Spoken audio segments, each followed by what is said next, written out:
주시는 하나님의 말씀은 출애굽기 14장 15절에서 18절에 이르는 말씀입니다. 출애굽기 14장 15절에서 18절입니다. 저와 여러분이 한 절씩 교독하시겠습니다. 여호와께서 모세에게 이르시되 너는 어찌하여 내게 부르짖느냐? 이스라엘 자손에게 명령하여 앞으로 나아가게 하고 지팡이를 들고 손을 바닥에 내밀어 그것이 갈라지게 하라. 이스라엘 자손이 바다 가운데서 아름다움으로 행하리라. 내가 애굽 사람들의 마음을 완악하게 할 것인즉 그들이 그 뒤를 따라 들어갈 것이라. 내가 바로와 그의 모든 군대와 그의 병거와 마병으로 말미암아 영광을 얻으리니 내가 바로와 그의 병거와 마병으로 말미암아 영광을 얻을 때에야 애굽 사람들이 나를 여호와인 줄 알리라 하시더니. 아멘. 예, 이제 벌써 신년도 두 번째 주일이 되었습니다. 이제 우리 올해 한 해 정말 우리가 무엇을 어떻게 해야 될지 하는 문제에 대해서 서서히 이제 방향이 잡히고 또 그렇게 되는 것 같습니다. 자, 오늘은 우리가 신앙생활을 할 때 예기치 않는 그런 장애에 부딪혔을 때 우리가 어떻게 이를 극복할 것인가 하는 문제입니다. 예수님을 믿고 신앙생활을 할 때 은혜를 받고 정말 삶의 문제가 해결되는 그런 체험들을 되게 많이 하게 됩니다. 그럴 때 정말 우리가 미래 삶에 대한 기대가 충만하고 정말 소망으로 그런 삶을 살게 됩니다. 자, 그런데 어느 날 갑자기 우리 삶에 문제가 발생하기 시작하는 것입니다. 어려운 문제가 내 앞을 가로막는 거예요. 이때 우리는 당황하고 혼란스럽고 나아가서 내가 믿었던 하나님에 대해서 흔들리기 시작하는 그런 현상이 나타납니다. 아니, 도대체 내가 은혜를 받았는데 또 이건 무언가?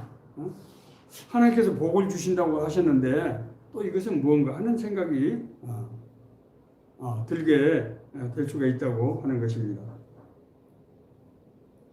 오늘 지금 이스라엘 민족이 지금 홍해 바다 앞에 와 지금 도착해서 있는 겁니다. 자, 이 사건은 어디서부터 비롯됩니까? 하나님께서 아브라함에게 주신 약속으로부터 지금 비롯되고 있는 것이죠. 하나님께서 아브라함에게 주신 언약으로 인해서 이스라엘 백성들은 애굽에서 430년 동안이나 노예 생활을 해야 했습니다. 참 아이러니하지 않습니까? 네. 그들은 이제 애굽에서 430년의 노예 생활을 이제 마치고 날 즈음에 그들이 한때 애굽의 왕자였던 자기 동족인 모세의 인도를 받아서 애굽 땅에서 탈출하게 됐습니다. 그러면 그렇지. 하나님께서 우리를 적과 꿀이 흐르는 땅으로 인도한다고 약속하시는데 그러면 그렇지. 우리를 언제까지나 애굽의 노예로 붙들어 놓을 것인가? 이스라엘 민족의 출애굽 과정은 인간적인 상상을 초월하는 도저히 상상할 수 없는 그런 신비하고 놀라운 것이었습니다. 여호와께서는 모세를 통해서 10번이나 애굽에 아주 대재앙을 내리셨고 또 그럼에도 불구하고 바로가 이스라엘 민족을 풀어주지 않자 어떻게 했습니까? 바로의 왕의 자식을 비롯해서 모든 이스라엘의 초태생 처음 낳은 이 아들이나 사람이나 새끼나 짐승까지 이걸 하나님이 전부 다 치신 것입니다. 그리고 이 날을 기억해서 6월절이다. 하나님께서 죄악을 뛰어넘는 이스라엘 백성들을 보호하기 위해서 이스라엘 백성들을 뛰어넘는 그런 날이다. 그래서 이스라엘 역사를 새로 지금 시작하기 그렇게 하신 것 아닙니까? 정말 이스라엘의 출애굽 사건은 정말로 감동적인 정말 인간을 상상할 수 없는 그런 놀라운 은혜의 역사 아니었습니까? 자, 그런데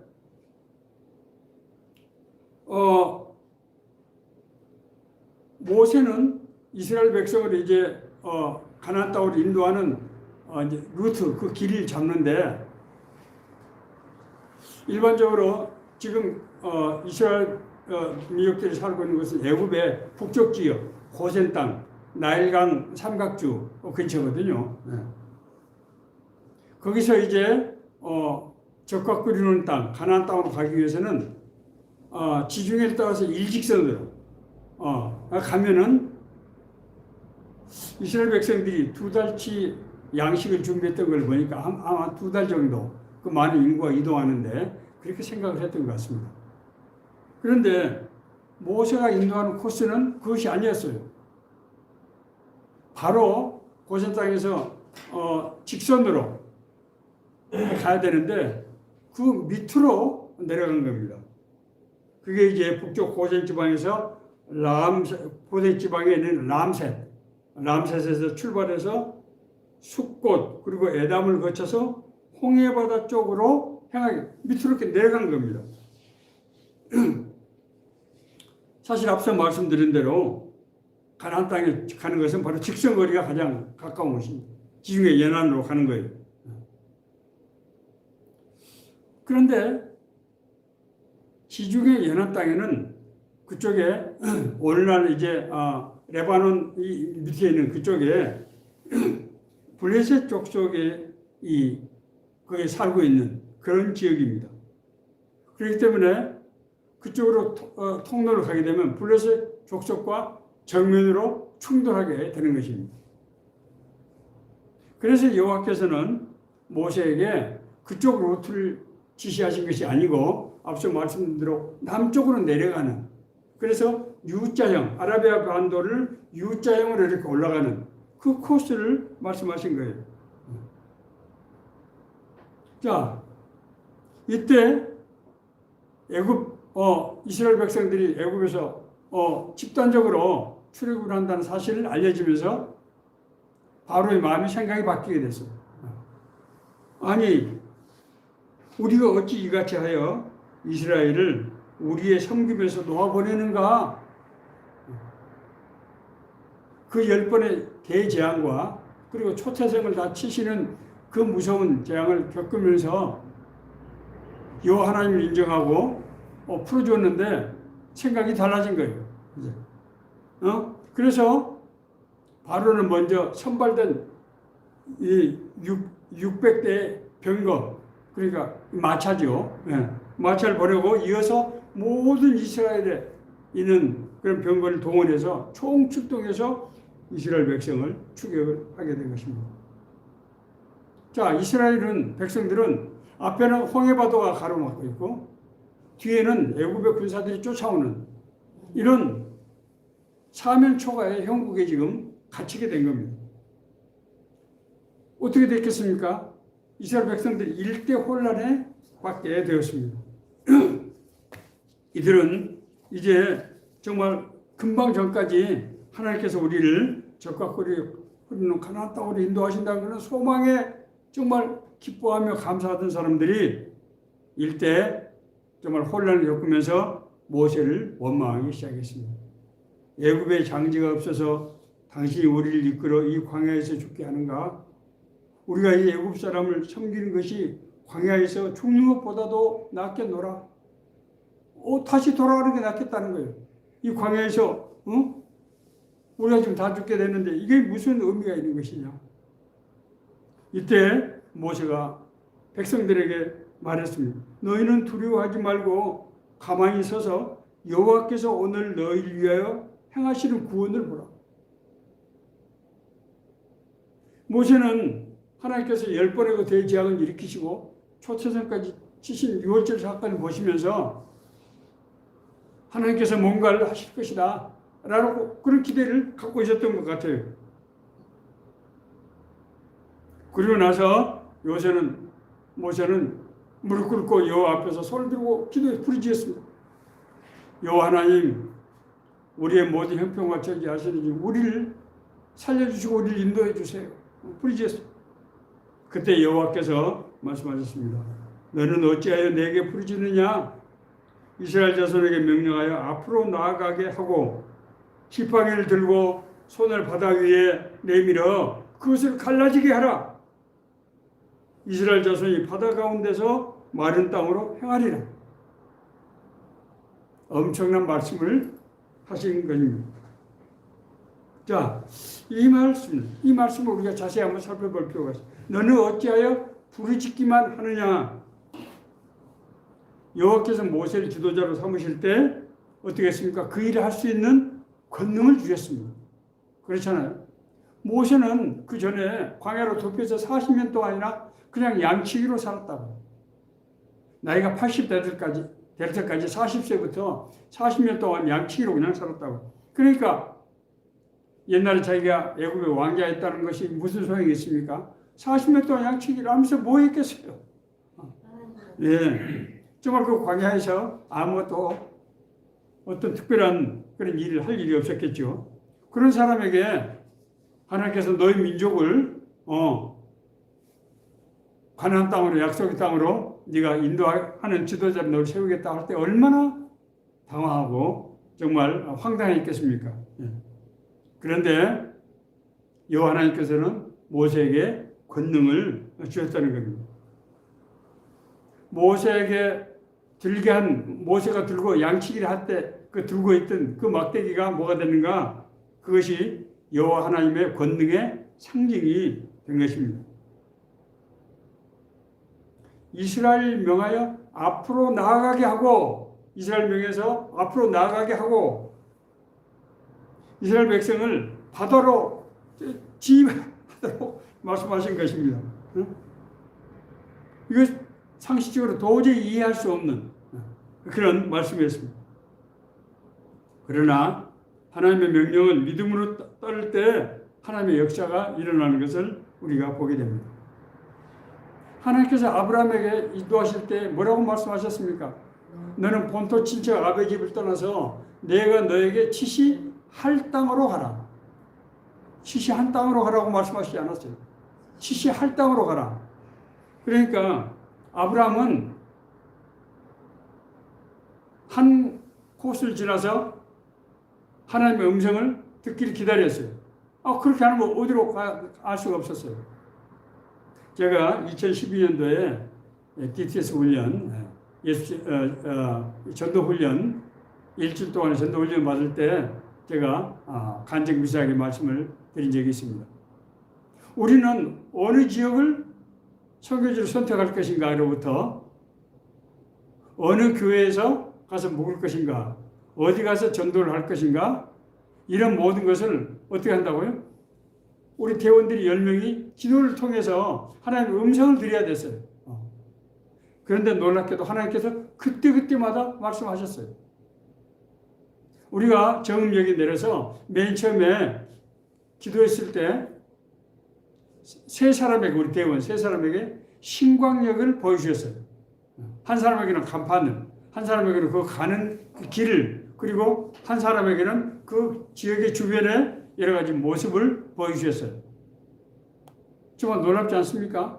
그 다음도 마찬가지였어요. 어디 가서 우리가 선교할 것인가 하는 것도 하나님께서 보여주셨어요. 놀라운 일이죠. 하나님께서 하나님의 명령을 따를 때 하나님의 약속이 이루어진다고 하는 것입니다. 그래서 히브리서 기자는 히브리서 11장 1절에서 믿음은 바라는 것들의 실상이요 보이지 않는 것들의 증거니라고 말씀하고 있는 것입니다. 하나님께서 우리 마음속에 믿음을 주실 때 뭘 주신다고요? 우리가 하나님의 말씀에 대한 믿음을 갖게 하시고 그 말씀이 약속이 이루어지게 그렇게 하신다는 거예요. 놀라운 일, 우리가 인간은 이성으로 도저히 상상할 수 없는 그런 일입니다. 그렇기 때문에 우리가 하나님을 믿는다고 하는 것은 지금 당장에 이루어지지 않는 그 하나님의 약속을 붙잡고 나가는 것입니다. 그것이 믿음이라고 하는 거예요. 지팡이를 바다 위로 내밀어 그것이 갈라지게 하라. 하나님께서 모세에게 지팡이를 바다 위에 대서 바다가 갈라지게, 홍해 바다가 무슨 강물이 아니잖아요. 하나님의 약속을 믿을 때 하나님의 권세와 능력이 나타나게 된다고 하는 것입니다. 아멘. 이스라엘 백성들이 이제 모세가 하나님의 말씀을 듣고 이제 홍해 바다 위로 지팡이를 내밀었을 때 정말 홍해 바다가 갈라지는 놀라운 도저히 상상할 수 없는 일이 일어나게 된 것이고, 그 갈라진 틈에 양쪽에 물이 벽을 이루어서 거기 아주 강한 바람이 불어서 그 바닥을 펄을 전부 말리고, 그래서 이스라엘 백성들이 그쪽으로 통과할 수 있게 그렇게 하셨던 것입니다. 그 뒤에 이제 그 홍해 바다가 갈라지는 것을 보고 아무튼 무엇인지 알 수 없었지만은 이스라엘 군대들은 이 병거 마차를 타고 그 안으로 홍해 바다로 안으로 길이 났기 때문에 진입했는데, 이스라엘 백성들이 홍해 바다를 이제 건널 때 뒤에서부터 홍해 바다 물이 다시 합해지면서 거기에 이스라엘 백성을 추격했던 애국의 모든 군대가 수장되는 그런 엄청난 일이 일어나게 된 것입니다. 이 말씀이 우리에게 주시는 메시지가 무엇인가? 제가 처음에 이 설교의 서두에서 우리가 신앙생활을 할 때 은혜를 받고 정말 말할 수 없는 감동을 받고 그러는데,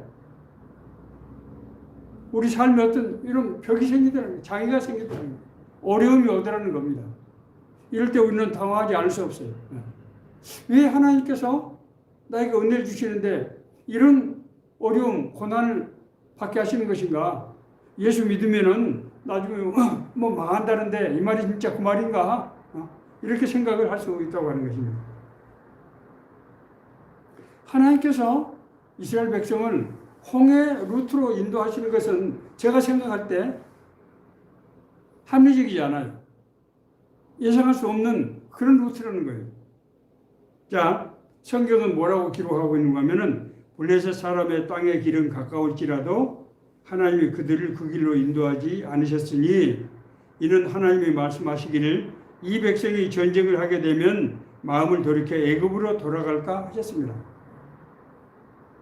처음에 이 사람들이 전혀 정의적으로 무장이 안 된 상태에서 블레셋 군을 만나게 되면, 블레셋 군이 얼마나 강한 족속입니까? 거인 족속이고 철기 이 무기로 무장한 그런 족속 아닙니까? 그걸 만나게 되면은 가나안 땅의 약속을 따르지 않고 포기하게 된다는, 다시 우리 살기에서 돌아가자 이렇게 돼서 돌아가 버린다는 거예요. 생각해 보세요. 하나님께서는 홍해 바다를 가르는 기적을 행하셨어요. 홍해 바다를 가르는 기적이 쉽겠습니까? 아니면은 200만이나 되는 인구가 블레셋 땅을 점령하도록 하는 것이 쉽겠습니까? 블레셋 땅을 점령하는 것이 쉽겠죠. 어떻게 홍해 바다를 가르는 기적과 비교할 수 있겠어요? 그러나 하나님은 그렇게 하지 않으셨다는 거예요. 왜 그럴까? 우리가 이것을 왜 그럴까? 여기서 우리가 짐작할 수 있는 것은 하나님께서 이스라엘 민족에게 홍해 바다의 기적을 체험하게 하실 필요가 있었다는 거예요. 홍해 바다의 기적을 체험할 필요가 있었어요. 그것은 우리가 어떻게 알 수 있는 거면은, 이스라엘 민족은 지금도 4,000년 지난 지금도 홍해 바다의 기적을 똑똑하게 기억하고 있고 모든 학생들에게 맨 처음에 가르치는 것이 그거예요. 우리 민족은 하나님께서 홍해 바다를 갈라서 애굽에서 이 가나안 땅으로 오게 하신 것이다. 홍해 바다를 갈랐다는 것이 뭘 상징합니까? 하나님께서 우리 인도자가 되시고 우리 생명의 주인이 되시고 하나님께서 우리와 함께 하시는 그런 신이다 하는 것을 깨닫게 하는 거예요. 그래서 이스라엘 사람들은 찾아 선선히 이 얘기를 자기 자녀들에게 가르치고 학교에서도 이걸 가르치는 거예요. 제가 엊그제 우리 말씀 묵상에 저희 가정에 추모 예배 드리는 것을 제가 잠깐 소개를 한 적이 있습니다. 우리 부모님들이 예배 드릴 때 예배 중에 말씀을 전하기 전에 우리 할아버지 할머니가 인생을 어떻게 사셨는가, 그분들이 인생이 우리에게 주시는 메시지가 뭔가 하는 것을 먼저 얘기를 하고, 그리고 우리가 하나님의 말씀을 듣는다는 거예요. 왜 그렇습니까? 하나님의 인도하심, 하나님의 역사가 부모님 통해서 계승된다는 거예요. 홍해 사건은 한 번의 사건으로 그치는 것이 아니고 이스라엘 백성에게 자자손손이 하나님께서 우리와 함께 하신다고 하는 것을 언제 어떤 상황에서도 하나님께서 함께 하신다고 하는 것을 약속의 징표로 그 역사를 이룬 그 징표로 보여주신다고 하는 것입니다. 자, 여기서 우리가 알 수 있는 것은 하나님께서 우리에게 은혜를 주시고 복을 주시는데 그 복은 우리 삶의 고난을 하나님이 다 없애주시는 것보다는 고난을 극복할 수 있는 믿음과 능력을 주신다는 거예요. 하나님은 우리를 온실에 있는, 온상에 있는 그런 연약한 나무로 세우시지 않고 우리가 어떤 고난이 오더라도 그 고난을 믿음으로 하나님과 동의하며 이길 수 있는 그런 권세와 능력을 주신다는 거예요. 역경이 되지 않고 오히려 하나님을 만나는 그런 기회가 된다고 하는 거예요. 믿는 자에게 고난은 하나님의 권능을 체험하는 기회가 된다고 하는 것을 성경은 우리에게 말씀하고 있는 것입니다. 이스라엘 백성들이 처음에 출애굽할 때 얼마나 환호하고 감사했습니까? 그러나 이 사람들이 지금 광야 길로 지금 들어서게 된 거라고. 나중에 광야 길에서 몇 년 지냈습니까? 40년 지냈습니다. 40은 제가 뭐라고 말씀드릴까? 한 사람의 생애를 한 세대를 상징한다. 하나님이 우리 일생 가운데서 함께 동의하시고 인도하신다고 하는 것을 상징적으로 보여주는 사건이라고 하는 것입니다. 홍해 바다와 그리고 이 히브리 광야는 우리 인생의 고난을 상징합니다. 우리 인생에는 고난이 있어요. 왜? 죄 가운데 빠져 있기 때문에 그렇습니다. 우리가 죄 가운데 빠져 있기 때문에 인생에 고난이 있다고요.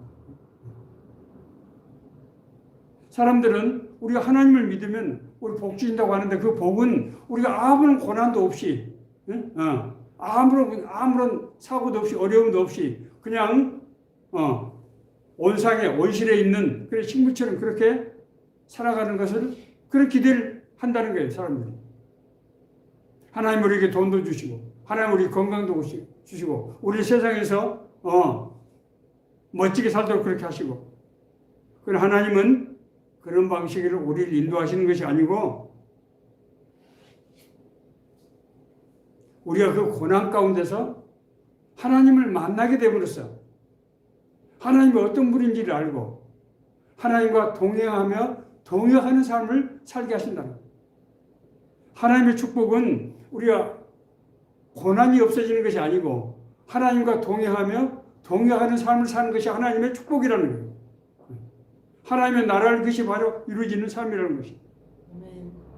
이 하나님의 인도하심, 하나님과 함께 하시는 이 은혜는 우리 인간의 속성상 죄로 인해서 430년 동안이나 살았던 이스라엘 백성이 고난의 과정에서 하나님을 인격적으로 만나지 않으면 방법이 없다는 거예요. 블레셋에 직진해서 하나님께서 그 블레셋을 그냥 멸해 버리시면은 이스라엘 백성들은 광야에서 그 많은 기사와 표적을 체험할 수 없었고 하나님 우리 삶의 주관자가 되시고 인도자가 되신다고 하는 것을 전혀 깨달을 수 없이 여전히 세상적인 삶에서 그냥 거기서 편안하게 살았을 거라고.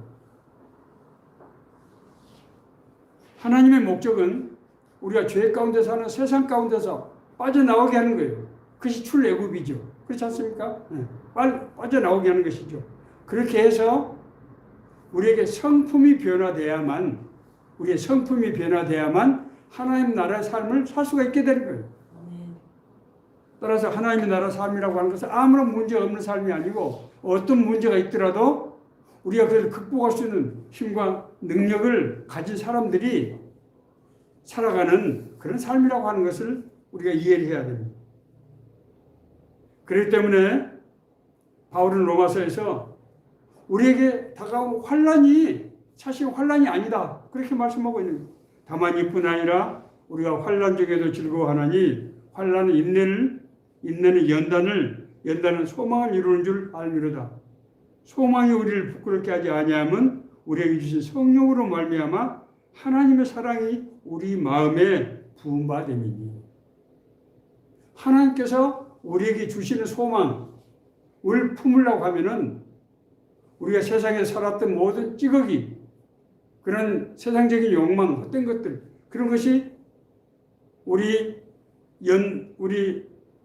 인내를 통해서, 연단을 통해서 빠져나가야지만 그런 삶을 살 수가 있다고 하는 것입니다. 우리가 육신의 소욕이 아닌 성령의 소욕을 따르는 삶이 되기 위해서는 육신의 고난을 통해서 우리가 청화 과정을 반드시 거쳐야만 하나님 나라에 합당한 삶을 살 수 있다고 하는 것입니다. 성경 요한복음 3장 18절은 그렇게 말씀하고 있습니다. 빛이 왔을 때 어둠이 빛으로 나가지 못하는 것은 자기 자신의 정체가 드러날까 함이로다. 무슨 말입니까? 어둠에 있는 성품을 가지고는 빛 가운데 갈 수가 없다는 거예요. 하나님이 아무리 천국에 보내주고 싶어도 어둠의 성품을 가진 사람이 그 빛을 감당할 수가 없어요. 적응할 수가 없게 되는 것입니다. 그렇기 때문에 반드시 그 어둠이 내 성품 속에서 사라져야만 하나님의 음성을 들을 수 있고 인도하심을 받을 수 있고 하나님의 권능을 받을 수 있고 하나님 나라를 즐거워할 수 있게 되는 것입니다. 하나님께서 모세에게 뭐라고 말씀하십니까? 지팡이를 바다 위로 부르짖기만 하지 말아라. 왜 너는 부르짖고만 있느냐? 내가 너에게 이미 권능을 줬는데 왜 부르짖고만 있느냐? 지팡이를 바다 위로 내밀으라 라고 말씀하셨습니다. 목자들은 2개의 지팡이를 가지고 갑니다. 이 하나는 우리 이 머리가 이렇게 둥그렇게 휘어진 그 지팡이입니다. 이 지팡이 용도는 뭡니까? 양들이 이스라엘 광야 땅은 이 평지가 별로 없고 대부분 산악지예요. 산악지의 아래쪽에 기슭에 약간의 비가 오면 물이 그쪽으로 이렇게 모이기 때문에 거기 초지가 좀 형성이 되는 겁니다. 그러니까 양들은 늘 비탈질 곳을 통과하면서 굴러다녀야 돼요. 그러니까 양들이 실 쪽에서 굴러떨어지는 경우가 아주 많다는 거예요. 그래서 목자는 이 머리 쪽이 둥글게 된 그걸 양의 목에다 걸어서 양을 이제 끄집어내는 것입니다. 이건 뭘 상징합니까? 인도하심을 상징하는 거예요. 자, 두 번째는 막대기. 사막에는, 이 광야에는 포식자들이 있어요. 이리, 늑대, 이런 포식자들. 그 포식자들은 뭘 먹고 삽니까? 양을 먹고 사는 거예요. 유일한 먹이가 바로 양이에요. 그렇기 때문에 끊임없이 양은 그 포식자들의 공격을 받습니다. 그럼 목자는 뭘 합니까? 길다란 막대기를 가지고 늑대나 이리를 견제해서 양을 보호하는 것입니다.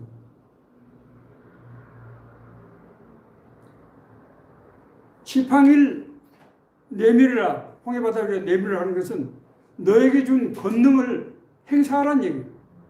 기도만 하지 말고 너에게 준 권능을 행사하라. 모세는 광야에서 40년 동안 최근에 하나님의 부르심을 받기 전에 40년 동안 목자의 양치기 생활을 했습니다. 그에게 있어서 이 지팡이와 막대기는 뭐였습니까? 자기 삶의 한 부분이었어요. 자기에게 그것이 삶의 한 부분이고 자기가 너무나 잘 사용할 수 있는 바로 그것입니다. 그 막대기와 지팡이가 없었으면 모세는 살 수가 없게 되는 것이죠. 광야에서.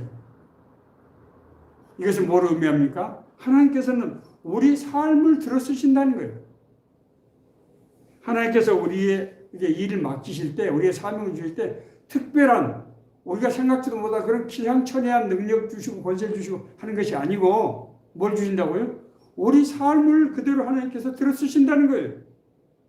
이것은 정말로 놀라운 그런 비밀입니다. 우리 삶 가운데서 살아왔던 삶이 바로 내가 지금까지 살아왔던 삶이 바로 하나님의 쓰시는 바로 그 도구라고 하는 것입니다. 우리 삶이 바로 하나님의 권능이 된다는 거예요.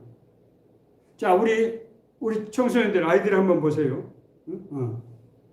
어릴 적에 글을 쓰고 글을 잘 읽고 쓰는 취미를 가진 사람들이 나중에 뭐가 됩니까? 문학가가 됩니다. 문학가가 되는데 그것이 갑자기 무슨 뭐 특별한 능력과 권세를 주셔서 하는 게 아니에요. 어렸을 때부터 하나님께서 주신 그 재능이 뭐다? 하나님 쓰시는 도구라는 거예요. 달리기를 잘하고 공놀이를 잘하는 아이들은 나중에 커서 스포츠 스타가 됩니다. 어렸을 때부터 보면 델턴 부른 아이들은 떡잎부터 안다. 이런 말씀도 있지 않습니까? 말 잘하고 친구들을 잘 도와주고 또 이런 친구들도 있어요. 주변에. 그런 사람은 나중에 뭐가 됩니까? 사업가가 되거나 정치가가 되거나 경영을 하는 그런 사람이 됩니다. 몸이 아파서 고생하고 정말 남은 고통을 자기가 아프기 때문에 알고 하는 사람들은 나중에 뭐가 됩니까? 되게 의사가 됩니다. 약한 사람들이 내가 의사가 되어서 남을 내가 도와주겠다 하는 그런 마음이 들게 됩니다. 자, 이건 뭘 의미합니까? 우리 삶이 하나님께 들어주시는 도구라는 거예요. 이것은 놀라운 비밀입니다. 많은 사람들이 하나님께서 나에게 뭘 주는가, 하나님께서 나를 어디로 인도하실 것인가, 그걸 고민하고 기도하고, 네 지팡이를, 네가 가지고 있는 그 지팡이를 들어가지고 홍해바다를 지금 가르라는 거예요. 우리 삶이 하나님이 쓰시는 도구라고 하는 것입니다. 부르심을 받은 사람은 문제 앞에서 그 지팡이를 내밀어야 돼요. 너는 왜 부르짖기만 하느냐? 하나님께서 너는 왜 기도만 하고 있느냐? 네가 행해라 이러니. 마태복음에 보면은 25장에 달란트의 비유가 나옵니다. 5달란트 받은 사람, 2달란트 받은 사람, 1달란트 받은 사람이 있었어요. 5달란트 받은 하인과 2달란트 받은 하인이 각각 5달란트와 2달란트를 남겨서 칭찬을 받고 그 달란트를 덤으로 받습니다. 그렇지 않습니까? 그런데 1달란트 받은 사람은 어떻게 됐습니까? 그 달란트를 땅에 묻었다가 원전을 주인께 돌리는데 그 주인은 이 악하고 게으른 종아 그렇게 꾸짖고 네가 어두운 데서 이를 갈미 쓰리라 그렇게 얘기합니다. 하나님께서 우리에게 주시는 삶이 바로 하나님의 도구인데 그걸 가지고 하나님 나라를 위해서 하나님의 영광을 위해서 쓰지 않았다고 하는 것입니다. 예수님께서는 나더러 주여 주여 하는 자마다 다 천국에 들어가는 것이 아니요 다만 하늘에 계신 내 아버지 뜻대로 하는 자야 들어가리라. 행함이 없는 믿음은 그 자체가 죽은 것이다. 야고보 사도는 그렇게 말하고 있습니다. 많은 사람들이 은사를 원하면서도 막상 하나님께서 은사를 주셨음에도 불구하고 행하지 않은 것을 보게 됩니다. 모세가 하나님께서 그 지팡이를 홍해바다 위로 내밀으라 하고 말씀하셨을 때 모세가 무슨 생각을 했을까요? 이 지팡이가 진짜 홍해바다를 가릴 것이다 라고 생각을 했을까요? 인간이 어떻게 그런 생각을 할 수 있겠습니까? 제가 방금 우리 삶이 바로 하나님의 쓰시는 도구다 이렇게 말씀드렸어요. 아니 홍 목사님 나는 내가 지금까지 무슨 특별한 일을 해본 적이 없는데 내가 어떻게 하나님 나라의 일을 할 수 있을까요? 하나님께서 우리를 하나님의 자녀로 우리를 하나님의 일꾼으로 부르실 때 우리에게 권능을 주신다는 거예요. 반드시 권능을 주신다는 거예요. 예수님께서 3년 동안이나 배웠지만은 예수님께서 십자가에 달리시고 나온 후 핍박을 견디지 못해서 제자들이 갈릴리로 다시 업으로 돌아갔다고. 그 제자들은 보통 사람들이 아니에요. 예수님으로부터 하나님 나라 권능을 직접 3년 동안 눈으로 보고 배웠던 사람들이. 그럼에도 불구하고 그들은 갈릴리로 돌아갈 수밖에 없었어요. 왜? 자기들 생각으로 두려워서 거기 있을 수가 없었어요. 있으면 뭐 잡혀 죽는 거니까. 그런데 부활하신 예수님께서 예루살렘을 떠나지 말고 아버지께서 약속하신 것을 기다리라. 요한은 물로 세례를 베풀었지만 너희들은 몇 날이 못해서 성령의 세례를 받게 될 것이라. 그리고 나서 오직 성령이 너에게 임하시면 너희가 권능을 받게 되고 사마리아 예루살렘과 온 유대와 사마리아 땅끝까지 가서 내 증인이 될 수 있다. 증인이 된다니 얼마나 무서운 얘기입니까? 자기들 지금 노출만 돼도 잡혀서 죽게 되는데 내 증인이 될 것이다. 사도행전의 기록은 이 정말 실패했던 제자들이 하나님이 주신 권능을 통해서 어떻게 예루살렘을 온통 복음으로 변화시키고 평신도들까지 그대가 가는 삶 속에서 하나님 나라가 이루어지게 했는가 하는 것을 기록한 그런 역사책이고, 지난 2000년 동안 사역자들은 물론이고 평신도의 삶 가운데서 하나님께서 함께 하시고 하나님께서 주시는 권능의 역사가 수도 없이 많이 일어났어요. 지금도 일어나고 있습니다. 그것은 뭡니까? 하나님께서 믿는 자의 삶을 하나님의 권능의 도구로 삼으셔서 그들 통해서 홍해 바다가 갈라지게 하신다고 하는 것입니다. 말씀을 마치겠습니다. 하나님의 약속을 믿고 교회에 나오고 신앙생활을 하던 나에게 갑자기 생각할 수 없는 고난들이 닥치는 거예요. 이럴 때 우리는 혼란스럽고 당황하고 심지어 믿음이 흔들리게 됩니다. 오늘 이 성경 말씀이 우리에게 주는 메시지는 그럴 때 네 자신을 돌아봐야 된다. 나는 정말 하나님의 나라를 위해서 하나님의 뜻을 따라서 살아가고 있는가? 그렇지 만약에 못하다고 하면 이것은 하나님께서 나를 변화시켜서 진정으로 하나님 나라를 위해서 하나님을 위해서 쓰임받는 일꾼이 되게 하기 위한 그런 과정이라는 거예요. 왜냐하면 하나님은 우리를 자녀 삼으셨고 우리를 일꾼 삼으셨기 때문에 우리를 절대로 아무렇게나 살도록 내버려두지 않는다는 거예요.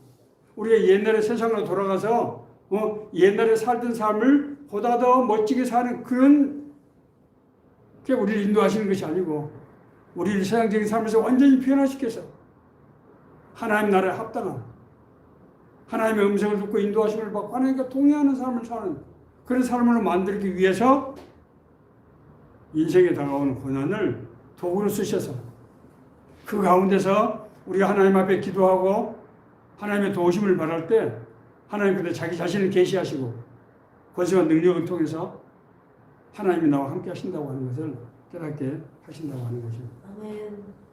우리 중에 어려움, 고난이 없는 사람이 누가 있겠습니까?